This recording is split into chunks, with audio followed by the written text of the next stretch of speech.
퀀텀펀드 회장인 조지 소로스는 1992년 영국 파운드화의 가치가 기초경제 여건 등을 감안했을 때 고평가되어 있다고 보고 미래 파운드화의 가치 하락에 크게 투자합니다. 반면 영국 중앙은행은 파운드화 가치 하락 방어에 적극 나서나 실패하고 맙니다. 조지 소로스는 이 거래를 통해 10억 달러 이상의 이익을 얻은 것으로 알려졌으며 이는 파운드화 가치를 유지하고자 했던 중앙은행의 손실과 고스란히 대비되었습니다. 과연 조지 소로스는 희대의 투기꾼일까요? 아니면 기초경제 여건 분석 등을 투자에 접목시킨 합리적인 투자자일까요? 이 사건을 계기로 그는 일대의 논쟁과 함께 세계적인 인물로 떠오르게 됩니다. 이 사건의 발단은 독일의 금리 인상이었습니다. 당시 ERM 최대 경제국이었던 독일은 통일 후유증으로 발생한 인플레이션을 잡기 위해 금리를 올렸고 마르크화는 폭등했습니다. 영국을 비롯한 ERM 내 다른 유럽 국가들은 자금 이탈을 막기 위해 금리를 올려 환율을 방어해야 했습니다. 고금리의 경기가 침체에 빠지고 고용이 악화하자 유럽 국가들은 금리를 올리거나 ERM 탈퇴를 택했습니다. 하지만 영국만은 시장과의 대결을 택했습니다. 당시 존 메이저 총리는 외환 보유액이 넉넉하다며 환율 방어에 문제가 없다고 큰소리쳤지만 소로스를 필두로 한 헤지펀드의 융단 폭격에 백기를 들었습니다. 그로부터 30년이 지난 영국은 당시의 교훈을 잊고 말았습니다. 인플레이션 억제를 위한 세계적인 금리 인상 기조에도 홀로 대대적인 확장 재정을 택한 결과 파운드화는 폭락하고 국채금리는 폭등했으며 리즈 트러스 총리는 쫓겨났습니다. 영국이 두 차례의 검은 수요일을 보낸 이유는 단순히 트러스 총리의 패착만은 아닙니다. 기저에는 영국의 국가 경쟁력 약화가 자리 잡고 있습니다. 통화 가치는 그 나라의 경쟁력을 숫자 하나로 보여주는 것입니다. 영국은 1990년에 유럽 경제 통합을 위한 과도기적 체제인 유럽 통화제도의 중심기구인 유럽 환율 메커니즘 ERM에 가입했습니다. ERM은 유럽의 환율 변동을 조정해서 통화의 안정성을 확보하는 것을 목적으로 만들어진 제도입니다. 당시 협약에 따라 영국의 파운드는 1파운드당 2.95 독일 마르크화를 기준으로 상하 6%의 변동폭에서만 움직일 수 있었습니다. 만약 환율이 이 폭을 벗어나면 회원국 중앙은행들이 시장에 개입해 인위적으로 환율을 조절했죠. 그런데 사실상 고정환율 제도인 이 메커니즘에 금이 가기 시작했습니다. 1990년에 통일을 달성한 독일은 낙후한 동독 경제를 단기간에 끌어올릴 필요가 있었죠.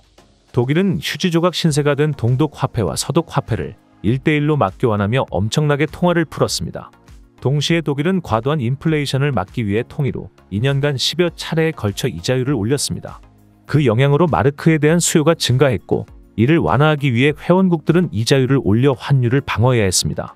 지나친 이자율 상승은 실업과 경기 침체를 가져오죠. 독일과 달리 다른 국가들은 이것을 견디기가 어려웠습니다. 많은 국가들이 ERM을 탈퇴하기 시작했습니다.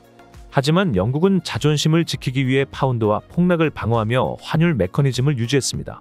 이 약점을 파고든 사람이 미국의 퀀텀펀드 매니저인 조지 소로스였죠. 소로스는 언론에 직접 나서 파운드화 대폭락을 예고하며 달러를 담보로 파운드화를 차입하고 이 돈으로 다시 달러를 구입하는 패턴을 반복했습니다. 소로스가 그해 9월 15일 하루 동안 쏟아부은 자금만 100억 달러에 달하는 것으로 추정됩니다. 소로스를 따라 다른 헤지펀드들도 파운드화를 내던졌는데 그 액수가 1100억 달러에 달했다고 합니다. 영란은행은 파운드화를 사들이는 것과 동시에 단기 금리를 10%에서 15%로 대폭 인상하며 파운드화를 지키려 했죠. 하지만 투기자본의 총공세를 막아내기에는 역부족이었습니다. 영란은행은 280억 달러의 외환을 투입하여 파운드를 방어하였지만 33억 파운드에 달하는 손실을 보게 됩니다. 그리고 헤지펀드의 공격을 받은 다음 날인 9월 16일에 영국은 유럽 환율 메커니즘 탈퇴를 선언했죠. 이 여파로 보수당은 노동당의 정권을 내주게 됩니다. 지금도 영국이 유로존에 가입하지 않고 있는 이유는 검은 수요일의 충격이 그만큼 컸기 때문입니다.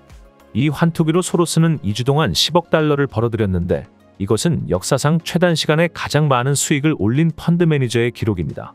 영국의 더 타임즈는 파운드와 폭락으로 10억 달러를 번 사나이로 소로스를 지목했고 그는 하루 만에 영란은행을 굴복시킨 환투기꾼이라는 악명도 함께 얻게 되죠. 1990년대 초의 영국, 이탈리아, 스페인의 외환위기를 잘 설명해주는 경제이론이 있습니다. 바로 모리스 옵스펠트 모형이죠. 이 이론에 의하면 정부가 고용과 물가 안정이라는 두 가지 목표를 추구하는 경우 결국 적정 환율을 유지하기 위해 고정환율을 채택하게 된다는 것입니다. 이때 고정환율을 유지하기 위해 이익보다 정부가 치르는 대가가 커지면 결국 정책을 포기하게 됩니다. 그리고 정부의 포기 시점을 예측한 국제투기자본이 집중적으로 환투기를 벌이면서 외환위기가 발생한다고 설명하죠. 고정환율 제도의 이와 같은 폐해를 방지하기 위해 오늘날 많은 국가들은 변동환율 제도를 채택하고 있습니다. 하지만 변동환율 제도 역시 경제 주체들에게 환율 리스크 관리라는 또 다른 숙제를 만들어내죠. 만화로 보는 맨큐의 경제학 강의는 튜넷 또는 이페스코리아에서 유료로 수강할 수 있습니다. 경제학의 베스트셀러. 지금 바로 만화로 보는 맨큐의 경제학 7권 세트를 만나보세요.